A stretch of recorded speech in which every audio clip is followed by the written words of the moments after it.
Thank you so much, Steffi. And before we start, please give another very warm welcome to the amazing Sasha Styles. Oh, thanks. And as always, in the fascinating conversations all year with Steffi and the amazing DLD team, we discussed about AI, and we discussed about the importance to somehow think about how we could actually bring an artist here who thinks about language and AI, and all roads really in that research led to Sasha Styles. Sasha is a pioneering poet and artist, a Harvard and Oxford graduate who resides near New York City. She's a first-generation Kalmyk American poet, a language artist, and also an AI researcher, exploring the intersection always of text and technology.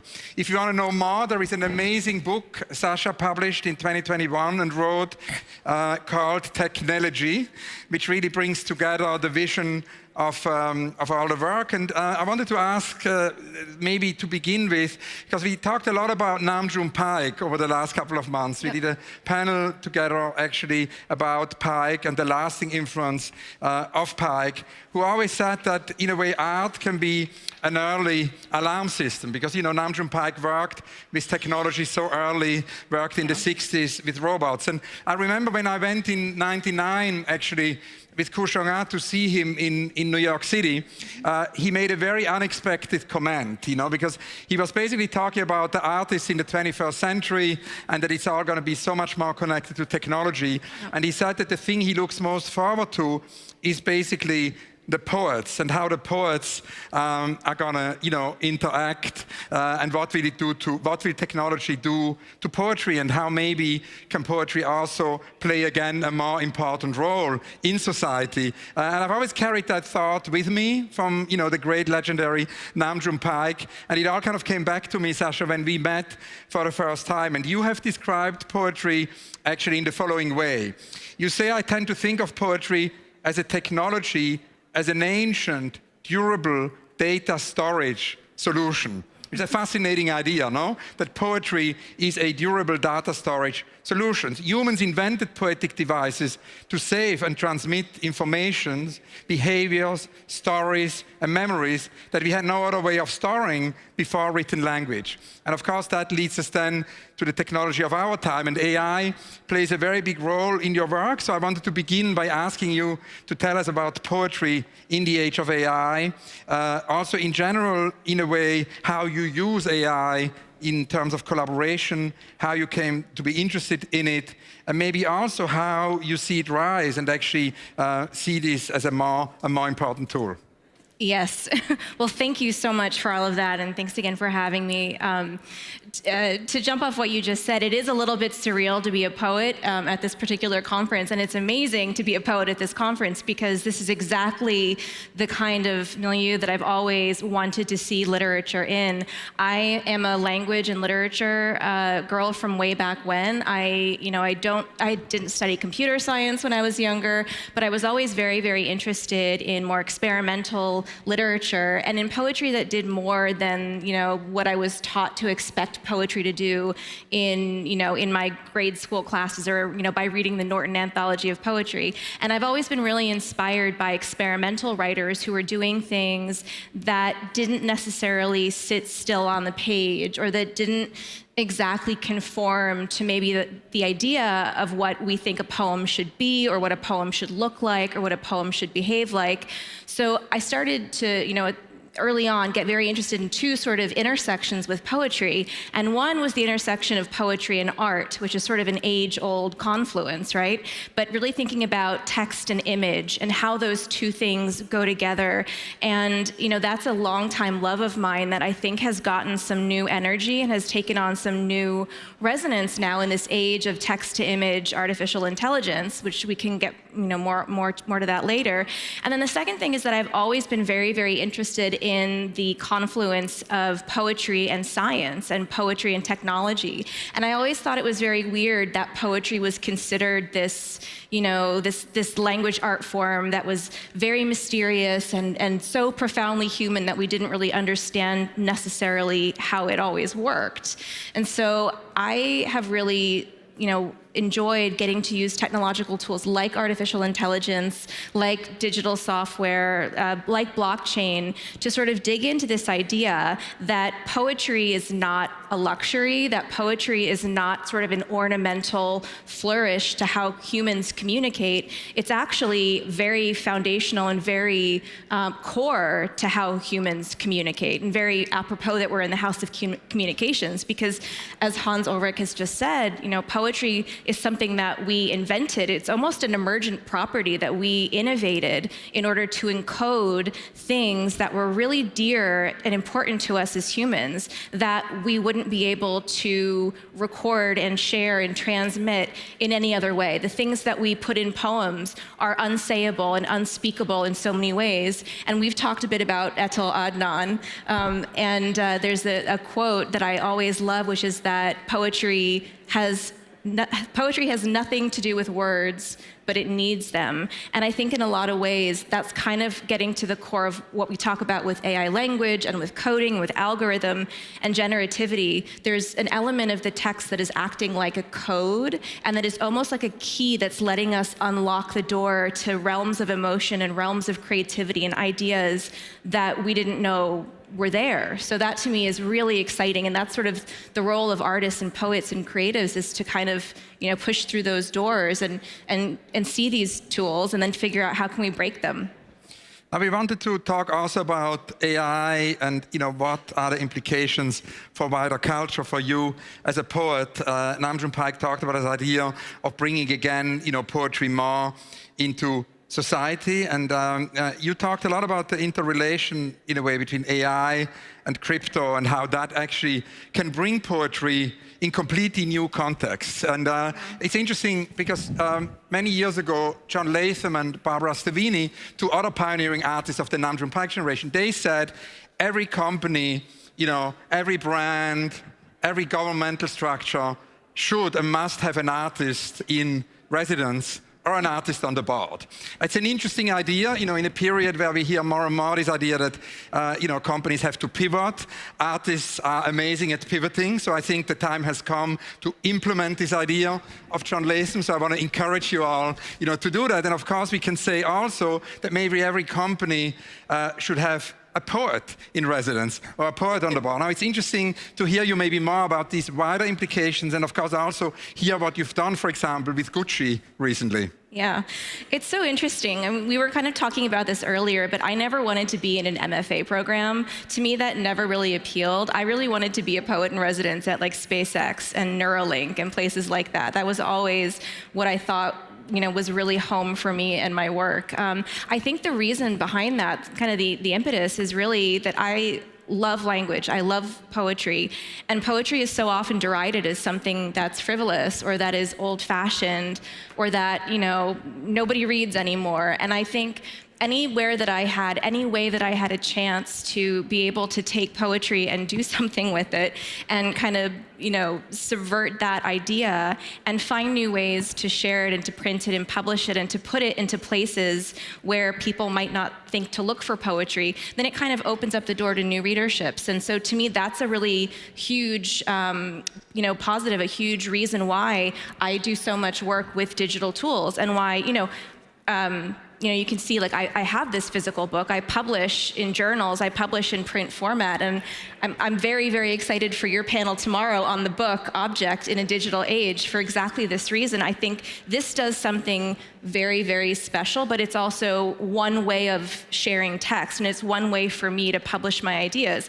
There are many other tools that I can also use to bring the text in this book to life and have it come off the page and to imbue it with haptic elements. And we've just been hearing about space and immersing ourselves in these experiences. And I think what's really exciting for me is how some of these tools, how blockchain, how AR, how VR can really enable us to feel and embody language. And there's a lot to be said for that. There's a lot to be said for all the things that are not sayable in a text and that are nonverbal and that are, best communicated through other means. So, on the one hand, I always have one foot in this world where I love the simplicity of a printed text, and I love that this is actually one of the most, this in and of itself is one of the most enduring tech objects that the human race has ever created, is a book.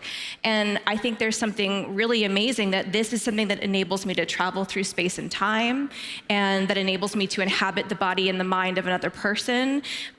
It's a mode of, it's a kind of AR, and language itself too is a kind of AR that floats above the world and kind of colors the way we see things. So I think this is technology too, but I'm really interested in how this technology, like any technology, is continuing to evolve and upgrade itself. And I think of language on a continuum, as we talked about before.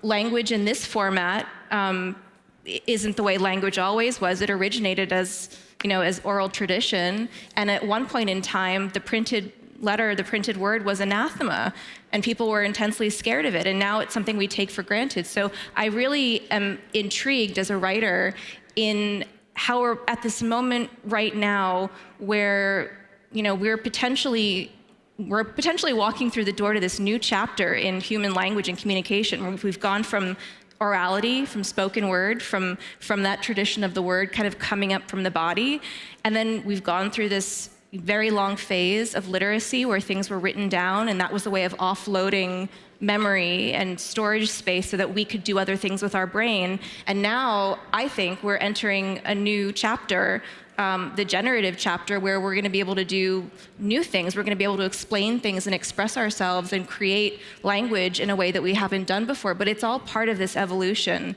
Language isn't a static thing. Can you give us an example? I thought that Gucci example would be interesting. Oh, yes. How you actually work concretely, with poetry outside the art world, outside the poetry world. Yes, poet that I am, I tend to ramble and go on little detours. Well, the Gucci example, so I had the really good fortune of being able to work with Gucci and with Christie's last year. Gucci is very interested in the blockchain space and in AI. As any sort of creative company, they're very intrigued by the creative potential of these tools and how they can sort of help us to imagine new things or get inspired, to do things differently and unlock different parts of our imagination. And they also happen to really love words, which I was, obviously that was very inspiring to me to learn that. And I got to sort of use AI and use blockchain as a way to create poetry with the Gucci archive, and use AI to sort of explore all the language that it really exists as part of the Gucci canon, and to turn it into a poem, and then using blockchain and using Web 2 as well, publish that poem to an audience on their Instagram channel of 52 million people, which for me as a poet is something that's unprecedented in the publishing world. So that to me is, again, really getting back to this core of, both the creative aspect of this, but also the cultural currency of poetry, and how do we find new places for it to exist, and how do we share it so that it actually can get out there and become part of culture in a real way. I read the other day a very nice quote which Martin Rothblatt, author of Virtually Human, has actually written on your book, the book you're holding here. Actually, Martin Rothblatt writes, Sasha Styles' technology is the most comprehensive expression I have seen of our anxiousness for and angst about human extending technology, as well as its cultural advocacy known as transhumanism. So I wanted to kind of ask you to talk a little bit about this idea also of poetry, maybe as a vessel for immortality? Yes. So the book technology, so the word technology, first of all, I should say, is a compound word. It's technology and elegy. And so obviously that's technology with all of the exhilaration of that and what's possible, and then it's the poetic elegy and what we're losing. So it's kind of sandwiching all those things together. And the book, really, I like to sort of think of it as a set of AI-powered poems that is embedded in its own training data. That's essentially what it is. I started writing the poems in this book in maybe 2015, 2016, and a lot of the poems were about what it means to be human in a world that is increasingly post-human or more than human. And when I began writing these poems, I was doing it in a little bit more of an analog way, but I was using poetry to explore themes like digital immortality, to kind of think about advances like the development of artificial wombs, and what does that mean for the role of women in society. I was really interested in using poetry as a way to translate the things that I was reading about and researching, and just to try to grapple with them in some way. And poetry seemed like the best way for me to do that. And I started to realize along the way that I was writing about things like neural networks, and I was investigating, artificial intelligence and natural language processing. And it occurred to me, I need to actually start writing with these tools and really embody these tools and see what that does to language and to my practice as a writer. So so I really started to kind of look at this as an exercise in creating a vessel, creating a version of myself, I guess, via data in the form of my writing, my research notes, all the things that I was, that are jumping around in my head as a writer, pulling them all together into a data set, and then using that data set to customize a large language model, which I started doing that in about 2018, so I was using GPT-2 at the time. And to me, it was sort of a way of having this external version of my brain that was then turbocharged and plugged into this thing that was augmenting my imagination. And in a way, it's me, but not me. And so that to me was a way of, again, sort of externalizing a lot of the things I'd been thinking about and putting it into a place where I knew it could sort of be safe. So that, I think, was sort of an embodying of this idea of transhumanism, a lot of which was really inspired by Martine Rothblatt and Martine's project of creating a humanoid robot named Bina 48, who in and of itself is an experiment in whether or not you can translate software into personhood. And that whole project was deeply, deeply inspiring to me as I was writing the book. And I think a lot of that is baked in here as well.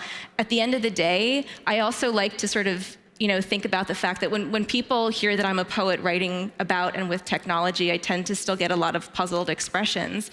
And the more I think about it, the more closely related I think these things are, even to the question of life extension and digital immortality and the things that we sort of, see happening in Silicon Valley and that we might find very out there. And really, I think poets have been exploring immortality for thousands and thousands of years. There's traces of human imagination where poets from ancient Greece are writing about how someone in the future will find this scrap of language and remember me. And that's a kind of immortality as well. So I like to, think again about the fundamental human impulses that we have that we're kind of chasing and advancing with technologies like artificial intelligence and blockchain, and how they actually are very resonant with a lot of the things that artists and poets have been exploring for a very, very long time. And you've, of course, created this amazing work, Ars Poetica Cybernetica, which kind of came out of this interaction with the humanoid robot Bina 48. And it addresses really big questions, such as why has poetry, one of our oldest technologies, always mattered so profoundly to humans? Or does it, or will it matter to the technologies shaping humanity's future? Now we're out of time, but I wanted to, and we saved that for the very end, because I thought it's nice to keep it a little bit like an enigma. You've all seen this work in the background of this talk, and I thought it would be great to conclude here by maybe you telling us a little bit more about cursive binary.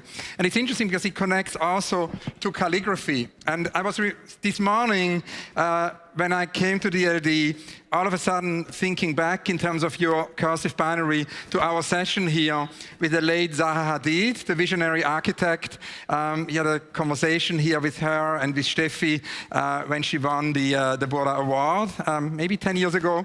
And Zaha talked there about cursive writing. She talked also about calligraphy. And she kind of talked about the way how this also all connects to geometry and to architecture. So yeah, it would be nice to just hear a little bit more about your very well-known work, Cursive Binary, which we've all been looking at for the last 20 minutes. Yes, it's a cipher. So Cursive Binary is a language that I created, sort of a post-human or a transhuman font that combines or fuses my own handwriting with the zeros and ones of binary code. And I'm very interested in the evolution of human language and the evolution of language overall.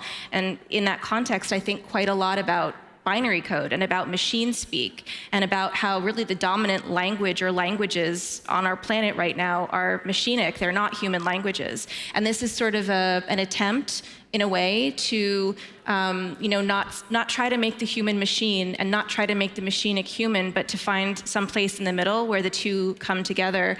And I use this font to do a lot of translations, and I almost think of it as, in a way, like trying to, in my very tiny little way, creating a bit of a Rosetta Stone, where if we continue evolving into these post-human creatures, as I think we will and are, I hope that some of these poems that are a link back to very early traces of human imagination can sort of be translated and known and preserved by our machinic collaborators and creators as they go forward. Sasha, thank you so much. Thank you all for being here. Thank you. Thanks so much. Thank you very much. That was so fun. It's always really great.